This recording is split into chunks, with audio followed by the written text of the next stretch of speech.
This is my slides. Can you see the slides? Yes. Okay.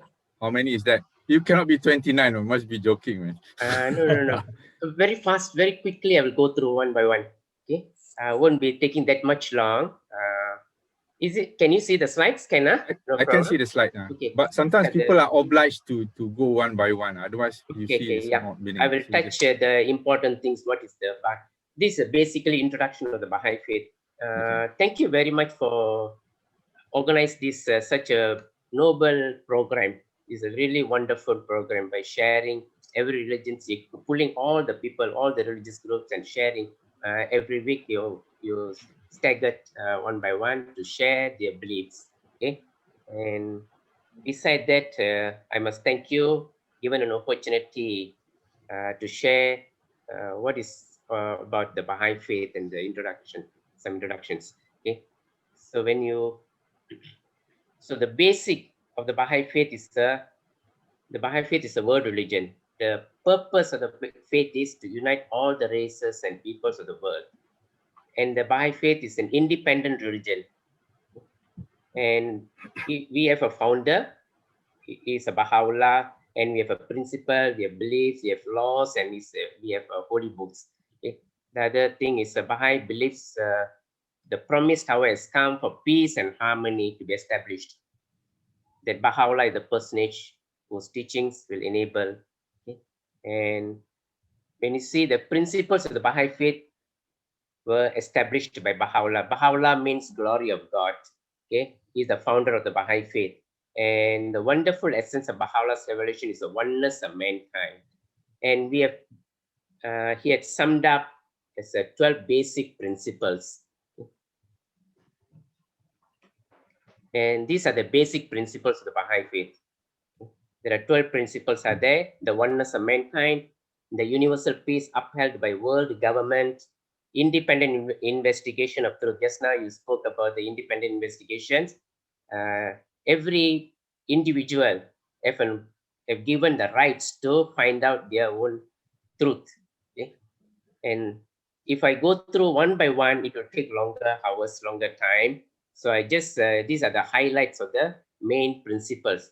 The common foundation of all religions, the essential harmony of science and religion, equality between man and woman.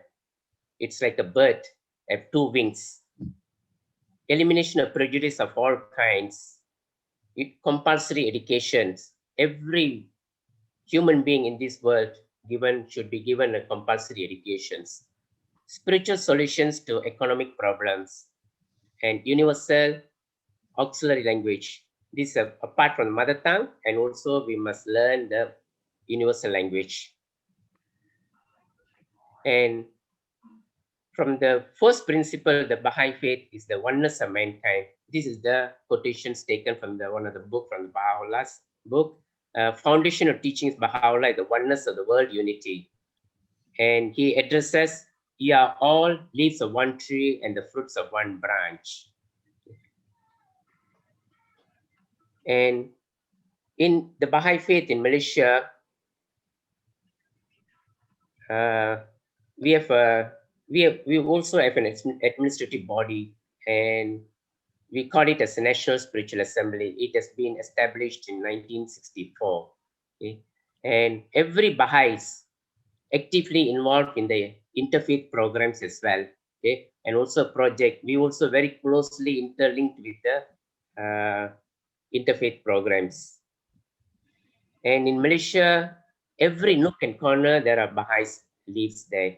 And approximately we have about 200,000 believers in Malaysia, particularly. And the Baha'i faith was brought to Malaysia. These are the pioneers to Malaysia. The faith has been brought in 1953 by a travel teacher named Mrs. Shirin Fosda. And you can see the lady is the madam, we call it Mummy Shirin Fosda. And beside her is the husband, K.M. Fosda. And below is the Uncle Yankee Leong. He's the first believer, first accepted the Baha'i faith when he brought to Malaysia. And we have Today, about 1% of the total population of Baha'is comprises of Chinese, Indians, Ibans, Kadazan, Asli, and non-Muslim indigenous people. Okay? And also, you can see these are some of the, we call it a house of worships. Okay? And generally people call as a temples. They go to temple, they say prayers. And also we Baha'is also, we have temples that which we call it as a Baha'i houses of worship, whereby we go to this house of worship, we say prayers, pray to God. Okay, and this. Sami, you don't mind bagi Shafiq sekejap? Shafiq, how do you pray? What's your ritual prayer? I mean, very good question. Yeah. So of course, all of us pray in different ways. Every religion has prayer. The Baha'is have a few things special. These prayers we say were actually revealed by the prophets, and his son, Baha'u'llah, Abdul Baha, wrote the words. We are repeating the words. I sit at home, I wash myself, I open the book, and I say the verses which were revealed. That's my prayer. I have to pray every morning. I have to pray every night. And prayer individually is my duty. And we Baha'is pray collectively as a community. That is actually the distinguishing feature of the Baha'i community. We are a praying community. I thought you have like a short prayer, medium prayer, also long prayer, like short prayer probably standing between noon and sunset. Yes, just like the Muslims have to pray 5 times a day, Baha'is have this obligatory prayer, which you must say every 24 hours. So we have this short obligatory, medium, and long. Each of us can choose which one we want to say. So the short one is very powerful and you must hear it. It's a couple of lines. It just says, I bear witness, O my God, that thou hast created me to know thee and to worship thee. I testify at this moment, go ahead, my powerlessness and to thy might, to my poverty and to thy wealth. There's none other God but thee, the help in peril, the self-subsisting. This is so Islamic-like. This is leave your fate in the hands of God. He's got your back covered. Yeah. So we pray every day that, the conceptual of the one God too, we totally agree in that sense. It's just that on some other things probably we disagree and on how, some other things a bit, when you go details a little bit different in that sense. So good, Cheryl. You know a lot of things for the Baha'i faith as well. I have to do my own research, of course. As well. It's everywhere in nowadays. It's all in Wikipedia, and you just have to Google. So everything is there. The purpose of prayer is the communicating to God. We directly communicate to God. Same thing. Connection. We want to speak to God. God will not come to us directly. So through prayers, we beseech God. Anything you can ask God, He will help you. He can assist you. He will help everyone, everybody. Like in Islam, it's like when you pray, we talk to God. When we read the Quran, like Kitab al-Aqdas, that's basically God's talk to you. That's a two-way communication. You talk to God through your prayer, and God talks to you through the Quran. That's how we very similar. Very similar. Okay, can I continue? Yeah, okay, sure. These are the temples. These are the temples throughout the world, and so far we have about 9 temples. Not in every country we have these temples. At certain countries, continents, we call it as continents, there is a temple. You can see the Wilmot is the first one. Wilmot, USA, America, Australia, Uganda, Germany, and Panama City. Anyone can go to these temples. There is no restrictions. Any people, anyone in this world can go to the temple. You beg God and you can say prayer. Okay. Surely God will assist you, help you. Okay. And the latest temple was constructed was the Chile one that you can see the coconut shell type. Okay. All right. And the uniqueness in the temple is that there are 9 doors. Okay.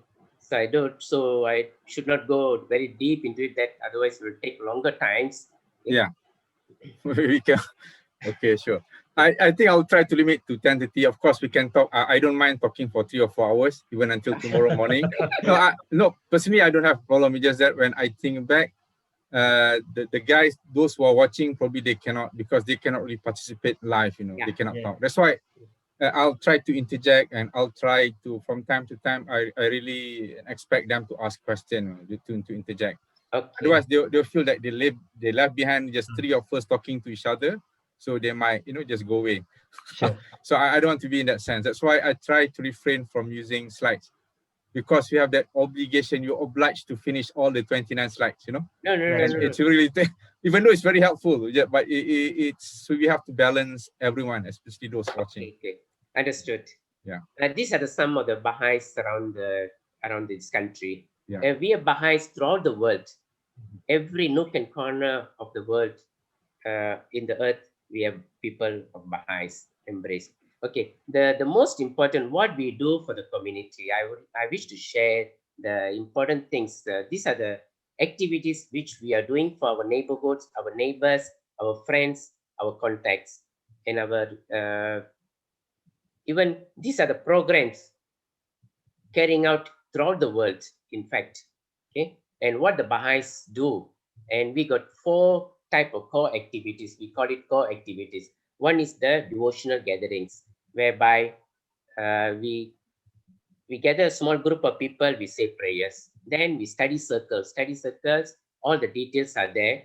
And study circle, JY program. JY is in the sense the young youths, we call it the smaller, between the age of 11 to 15, they go through certain programs. Children classes and the youth movement, these are the main core activities which we do for the humanity, for the betterment of the society, in fact. And this is the some descriptions. What is the gatherings all about? The devotional gathering, what we do for the devotional gatherings. Okay. And there is no rituals, there is no special role to be played by everyone. We gather small group or number of people, we say prayers, pray to God. Okay. And this is the prayer taking place in one of the community. And these are training study circles, we call it. We got a variety of programs. Every age groups, we got different type of programs. Children's, we have a different program. Adults, we have a different program. Youths, we have a different programs. But all are in encompassing of the unity of the mankind. Okay. And these are the study circles taking place in one of the community. Sami, just to interject, just to add some spice to that. I was wondering because like macam Shafiq or Suresh said, you basically your parents are Hindu. Basically, they just embrace the Bahai. So there is no problem that you become Hindu and Bahai at the same time. Correct? Yes. So, like say, so Islam also in certain sense, you say part of that Bahai. So there's no problem. I just keep on my faith as Islam in that sense. Very good comment. Very good comment. I don't know. I'm just asking you. It's a very good comment. If everything is the same, why not I stay where I am? Why do I need to change? Baha'is do not try to convert. Baha'is are not allowed to convert. All Baha'is do is share their views. And those who feel that is what they want to work for, they of course join. Now, there is a slight difference. If Lord Krishna came 6,000 years ago, he couldn't have told us everything he wanted to tell us. He would have told us, pray to God and the same simple basic teachings for those times, 6,000 years ago. But humanity has progressed. We have progressed materially. We need new laws. We can almost inhabit the next planet. So we've become so complicated, so complex, we need new laws. And that's what Prophet Muhammad brought. Any Christian can say, I'm happy with Jesus Christ. I don't need a new teacher. But you as a Muslim, you know that Muhammad brought laws for the times. He single-handedly brought laws which united the warring tribes of Arabia. He brought to the world the concept of nationhood. Suresh, thank you. That's very clear. That's also very, in certain sense, I think you self-refuting yourself. On one hand, you say there is no problem that you're becoming Hindu, and at the same time you become Bahai. But at the same time, you say that Bahai is basically the newest kind of religion, the update, let's say iPhone 12 or iPhone 13, So why should you stick to iPhone 4 or 3 that's basically outdated during the Krishna time. So why don't you embrace the newest one? So in certain sense, I said you're self-refuting yourself. You should embrace the newest technology, the same as Muslim. But sorry, I interject in that sense. I think it become more conversation is more interesting rather than you just listening to one person. From our point of view, if you watch Catholic, have you watched it? The sharing by Eddie and LOURDUSAMY attended, yeah. Eddie and I think was a pet. If you see from the Islam, if you said it's basically you said the Prophet Muhammad is last and final messenger. In certain sense, the teaching there to me is complete. In fact, kalau you see the Christian teaching, you say you cannot fornicate, no, extramarital. But they don't really have the teaching is not that complete in the sense that you boleh tak pegang macam tu. What are the boundaries? They don't know the boundaries, no. There is no like us. There is clear boundaries. It's not on that boundaries. You also have to wear hijab. You also have to pray to pray. You akan jauh daripada buat maksiat. You commit that sins. The men have to lower their own gaze before the women have to cover themselves. So everyone has to play that role.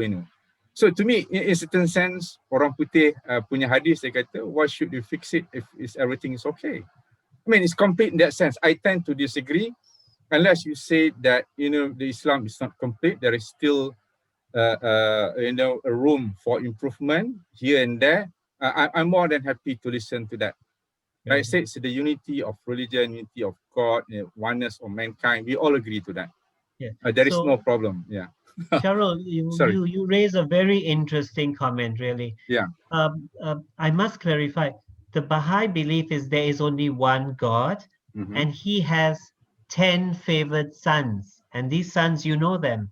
Krishna, Buddha, Jesus, Muhammad. These are sons of his. The Baha'i point of view is we cannot distinguish between these sons. Each son was sent by the father to give the father's message. Baha'is will not say one wrong word on any of the sons. All are I think it's perfect beings. I'm not too sure about Baha'i calling the prophets sons. I think they call it prophets, not sons of God. I think they're different, and I think Baha'i also doesn't acknowledge son of God, if I'm not mistaken. Yes. God is God in unity. Yeah. Yeah, let's call them prophets. My point is prophet. These prophets are perfect beings. Baha'is will never point at any deficiency. So what we are saying is they just told a message what God wanted them to say. Correct. Everything, they fulfilled all their purpose. Yeah. Correct. Like I said, Islam also believes in all those prophets. I don't know, maybe Krishna also one of the prophet or Buddha one of the prophet. We don't know. In Islam, we believe there are 124,000 prophets all over places and time. Only 25 are mentioned in the Quran, and the rest are not mentioned. It could be. Sharul, you do know the mention in the Quran of Rasul and Nabi. Yeah. Minor prophets and major prophets. So they were. But let us both agree, these are teachers who guided mankind in a spiritual way. They are all good. Yeah. I don't have a problem with that. Yeah. God, see, it's something like I can give an example. Sun and the earth. The sun will not directly come to the earth, and even the earth cannot go to the sun directly. So in between, the connecting the sun and the earth is the prophet. The rays, light. Same thing. I agree. I agree with that. God and mankind connection is the one divine teacher, and we call it the divine teacher as a manifestation of God. Every ages he will send a manifestation of God. A prophet we call it, the manifestation of God we call it, and that's why in the line we have so many prophets. The major prophet like something. Yeah, like, Sami betul. Yang itu we have no problem in Islam. That one is similar. Yeah, like Suresh, I'm not saying that the prophet is wrong. Is that no? I didn't say that. I just giving my view on how Islam view on certain things. Okay. There is 2 questions from the floor, or from the FB Live. One is from Alistan. He's one of my number one fan. She's always share. She's always watch all my show. Yeah. Because Suresh and Sami finished already. So we can have full Okay. view, we can consult. Okay. Dr. Oi and Alice, you wait for a minute. Just Sami finish his slide. Sorry. So LOURDUSAMY asked for you to shut his screen so we can Oh. look at each other. Okay, I thought I'm trying to close it up now. you share, right, Sami? You can stop the sharing. Yeah, right? yeah. Go ahead with the questions, Jay Sharul. Okay. It's question from Alice. I think who's one to probably Suresh will answer. Suresh and Sami. So the question to both of you. How does one eliminate prejudice, which is important in building bridges? You know? How you eliminate? This is probably one of my questions, and later on I will ask. You know, I think that it's not so much the teachings. You know? I think kalau you tengok semua teachings baik, tapi what it is the understanding of that religion. They cannot put that into actions. You know? They don't really understand. To me, that's one of the things. Yeah. So, how you put let me how you try. eliminate prejudice? Okay, so friends, on one hand, you can say throughout human history, we've had wars and separation and prejudice. So you might even say it is part of human nature to be prejudiced. The Baha'is take the opposite view. We are all one family. Essentially, we are the same. Now, we just look different. We just have different sexes or different geographical area or different races or different ethnicity. I disagree with you in that sense. Not Bahai. The Islam also said, even the Christian also said, if you see my first, before we start off, I think that's Surah Hujurat, verses chapter 49, verses 13. You know, it said, "Oh mankind, I've created you from man and female." Basically, we from the same father. Of course, over time, there are many sects and tribes and whatnot. And God says, for us to know each other. And the best among you in the sight of God is basically the one is the most righteous and the most pious. In the sight of God, nobody knows who's the most pious except for God. So you cannot claim I'm holier than you, Yes. or I'm better than you, I'm rightier than you. No one can claim that. So we all going towards that way. You know? That's so right. in that sense, you cannot claim that that universality of that thing. I think Christian also Yes. can claim to the same thing, except You for know, the Jew, I think. Sharul, Yes. one point.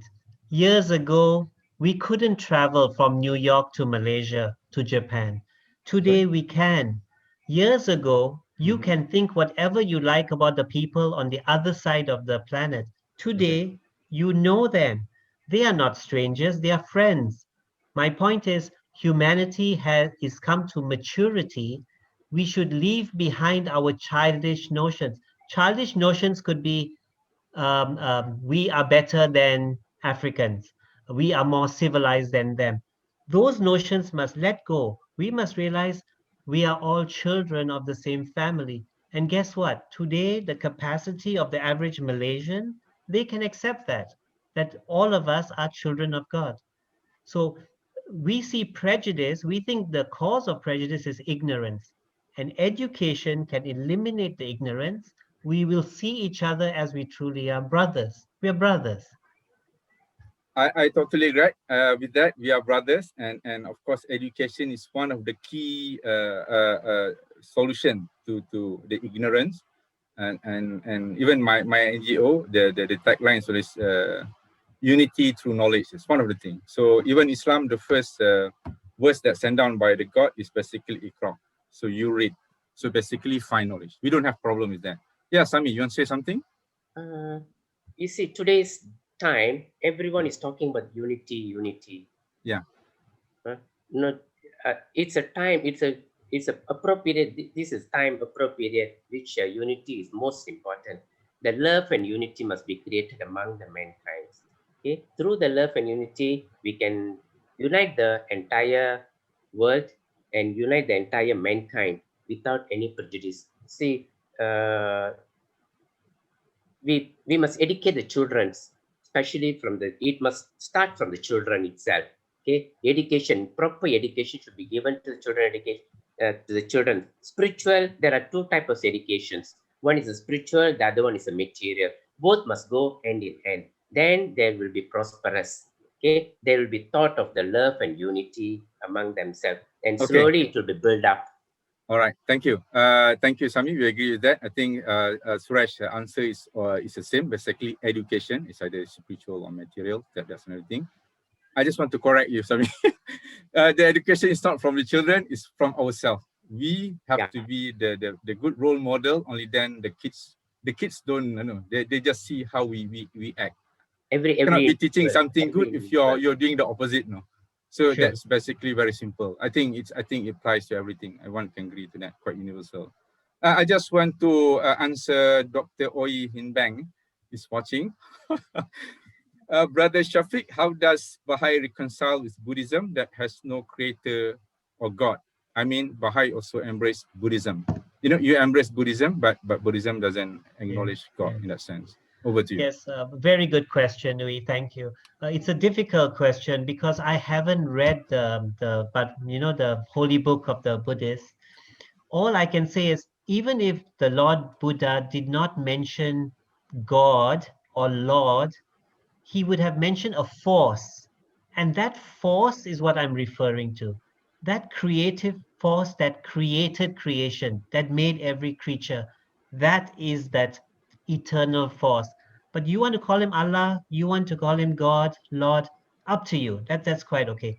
I'm talking of that spiritual being who wanted to see creation and made it happen. You know, that one. So I call him God. You don't believe in a God. You believe in maybe a force. Same thing, same thing. Yeah, probably Dr. Uy will clarify that during his time. But if I'm not mistaken, I've already read one book on becoming Buddhist, you know. But basically in that book, so basically the scholar said in certain sense they just deny the existence of God, something like that, Sure. not false. So I'm not too sure. So I think Dr. Uy can clarify on that. I think that's quite yeah. Alistan is very active. Okay, it's basically just comment. Yeah, it's basically the prejudice can be passed from parents to offspring. So yeah, that's the thing. We are the first teacher of our children. So we are bad. Okay. I think we are jumping here and there. I think you are fasting on the 19th of March, if I'm not mistaken. Yeah. So for how long? What's your puasa like? Can I attend Suresh little while? Yes, please carry on. Huh? If I missed out anything, you can chip in your thoughts. Okay. We have a calendar. We call it a buddy calendar. Okay. 19 days is a month. 19 days is a month, and 19 months is a year. When you times it, you will get 361 days. And there are in a year, we know that there are 365 days. Okay, the 4 days it's we call it as a ayamiha or intercalary days, whereby we do some charities. Okay, a lot of charity, visiting hospitals, seeing the orphanages, and visiting the old people, doing some sort of charities. Okay, 19 days is a month, and every year we also have basic holy days. Okay, whereby we celebrate the birth of the manifestations of God. Okay, and his passing is dying, is passing, we call it. Normally we celebrate the birth and also the passing. And every year in the month March, okay, from the 1st of March until 19th of March, we will fast. Fast means puasa, 19 days puasa. Okay, and the fasting start from sunrise. Our fasting start from sunrise to sunset. Okay, and like Muslims, they fast from the dawn to sunset. Okay? Same. But the Hindu, they can our eat, right? timing is the sunrise. Sunrise roughly about 7 o'clock in the morning. 7 to evening about 7:30. Okay, and abstain from drinking and eating. Okay, cannot take drinks. Drinks, I mean water or anything. Anything, we call it drinks. And also eating. Okay, abstain from eating and drinking for 19 days. The day finish the fasting, after the 19th day, we will celebrate. We call it as Nauruz. It's a new year for us, and always it will fall during the time of equinox. Okay, and especially on the 20th of March equinox, we call it. So whereby we celebrate our new year. Okay, thank you, Sami. Can you smoke or have a relationship with your wife? Okay, so I mean, the Muslim cannot. Yeah. So this fasting is a very interesting concept. On the outside, it looks like we are staying away from food and drink and smoking. Inside, and the bigger meaning is you are staying away from material desires and focusing more on your spiritual self. So I believe during the fasting period, you wouldn't have relations with the wife and you wouldn't smoke. That period, it's almost like you cleanse yourself and you focus on the spiritual self, which throughout the year you might have neglected. Thank you, Suresh. I think it's quite similar as well when Eddie shared about the land. I think in Christian, it's basically the it's not really on that physical that you're fasting physically, but also the higher thing is how you fasting from gossiping, how you fasting from backbiting, your thinking and everything. You must show that is mostly spending on the time during these days. We spend the reading of writings, use holy text, and do some lot of good things for the people. All the days must do, but these are the special days we normally call it. Yeah, I think that is almost similar to Islam in Ramadan. We also are encouraged to read Quran, pray more, and that. Hi everyone, terima kasih kerana menonton sampai habis video tadi. Jika awak suka dengan video tadi, boleh tekan tombol like. Kalau awak rasa dia bermanfaat, mungkin boleh sharekan kepada yang lain. Dan kalau awak rasa berminat, mungkin boleh tolong subscribekan sekali sebab saya insyaAllah akan membuat video seperti ini setiap 2 minggu sekali.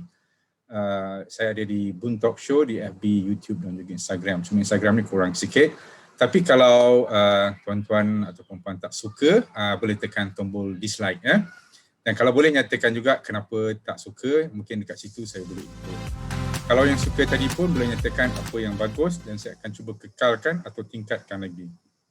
Okey, tujuan saya buat benda ni adalah untuk contribute, untuk menyumbang untuk menjadikan dunia kita lebih baik daripada apa yang ada sekarang. Jadi topik-topik yang saya akan bawakan berunsurkan ilmu yang bermanfaat ataupun sumber-sumber inspirasi ya. Jadi kalau ada apa-apa cadangan topik ataupun speaker, boleh terus message saya sama ada di Facebook ataupun di YouTube. Saya jarang tengok. Kalau ada nombor telefon, tolong message saya terus. Itu saja. Terima kasih daripada saya. I love you 7 billion times. Thank you very much. Thank you for watching. Bye-bye during that time.